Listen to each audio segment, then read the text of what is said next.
Right, next up is Daniel Ford from Huddlecraft, who's going to do a line talk on putting peer relationships at the heart of change. Daniel.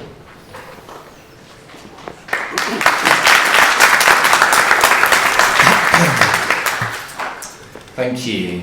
I'm Daniel. I'm from Huddlecraft. I'm the learning ecosystem lead at Huddlecraft. This is quite short for me, actually. I'm going to talk a bit about putting peer relationships at the heart of change.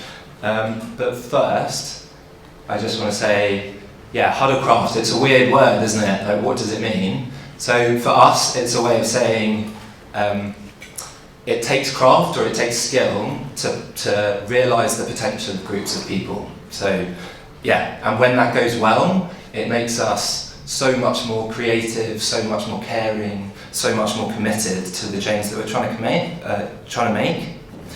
And so, this is all about putting peer relationships at the heart of change. And this is our big thing at Huddlecraft, right? So, we like to put, at the centre of the work we do, we like to put the relationship of a peer and a peer. So that means I'm not your boss, I'm not your teacher, and you're not mine, but we can still come together and treat each other as co-learners. So we, imagine this world of co-learners, right, where we can all see the value that everybody brings and the contribution that everybody brings, and constantly learn with each other and from each other in that process. And that's not to say that the roles of teacher or boss just disappear, but they're like distributed around the group. And so it's not that, like, we've all got a bit of the teacher and the boss in us, but it's distributed around the group, and they don't hold authority over other people in the group. So you can work with those roles more fluidly, which is exciting for us because they can sometimes be useful. Okay, so the first thing I'm going to talk about, the first example of this in action, is the Huddle. So this is one of our core learning programs, basically, and it's a 4 to 6 month process where people come together in a purposeful peer group, sort of using those peer relationships, and it's facilitated by a host who's trained in all things Huddlecraft, so how to bring people together well and set that container. And it's usually around a specific theme or place. So these are some examples. So Rebecca's hosting one on Beyond Burnout. So that's bringing people together to sort of design their own pathways to recovery who've experienced burnout. Our Financial Ease Legacy is about creating financial security and well-being aligned with your values for Black women.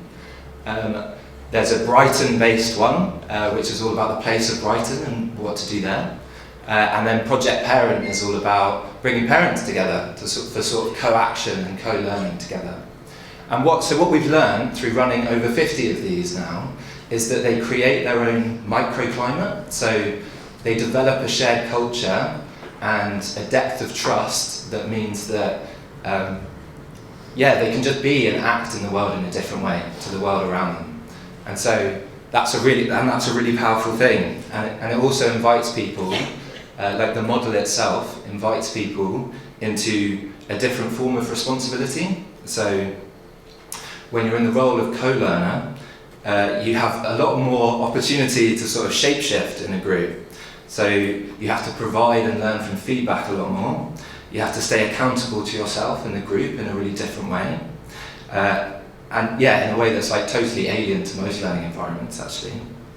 And so participants of huddles report that they feel 25% increase in feeling useful, purposeful, and worthwhile after a huddle. And they report feeling a 40% increase in feeling supported and invested in by others. So we found that it can literally alter your perception of challenging situations by surrounding yourselves with the right sorts of relationship.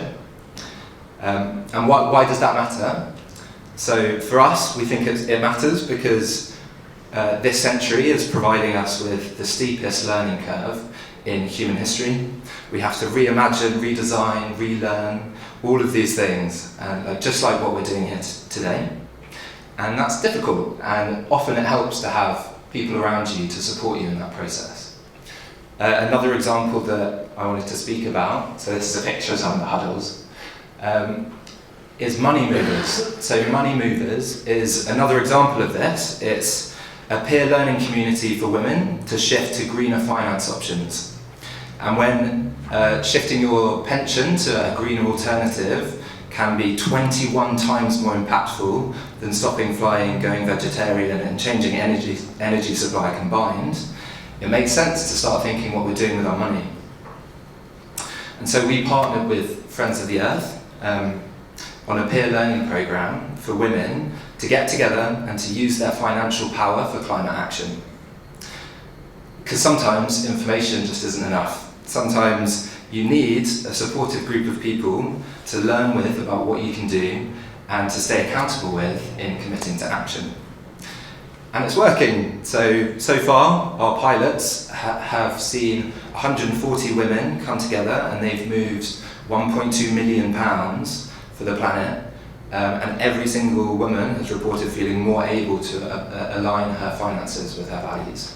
So it's powerful stuff when this stuff works. And so the last example I wanted to talk to you about is called the Neighbourhood Donut. And this was a partnership between the Donut Economics Action Lab, Civic Square and Hoddlecraft. And the idea was to sort of take the ideas of Kate Rayworth's Donut Economics off the page and make them real in people's neighbourhoods. And so what did we do? So we designed a learning journey where 12 hosts would bring together over 150 budding renegade neighbourhood economists, and together they could experiment and craft with the ideas of donut economics, but in a way that felt real to their lives and their communities. And so over 6 months, these groups explored the ideas in the book, and the first phase was about bringing the different chapters to life. So we trained 12 hosts who all brought together groups of peer learners. So there were over 150 people took part. And the first phase was all about bringing the chapters of donut economics to life. So they teach each other about the different chapters in creative ways. I think we had improv sessions about different macroeconomic actors and their relationship. And I think there was a potluck dinner that was representing distributive by design. So just creative ways to bring the ideas to life. And then the second half was all about putting that into action. So then everybody was supported to form their own learning question around how they wanted to change their neighbourhood. And then they were supported in that and supported each other in that through sort of workshops, studio days to sort of further those projects in their local places. And it ended with a showcase event. So everyone shared with the public what they created and what they'd done, and a lot of those things are still going. So some of the cool examples, one was a virtual reality representation of a future high street in Birmingham. There were guided nature immersion walks in London, and it's still going. People are seeking funding for a people's climate school in Dudley. And then they're also replicating this model in their own places as well, so it's sort of rippling out a bit, which is cool. So in summary, what happens when you put peer relationships at the heart of change? So we like to say that you create microclimates where different cultures can start to live, breathe and spread through trust. You create a community of shape-shifting co-learners who learn the skills needed to adapt to the change that lies ahead of us, and who step into a different kind of responsibility for the whole group, which is nice.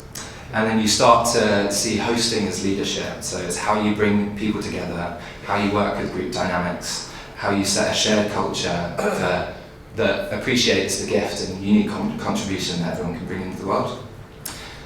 Yeah, and I think just finally, an invitation. So we're just kicking off an event series, which is all about can we create a surge of peer learning across different movements for change? And if you're interested, please come along. We've got some cool talks and some more participative sessions. Get involved. You can find out more on our socials or come speak to me. Okay, thank you.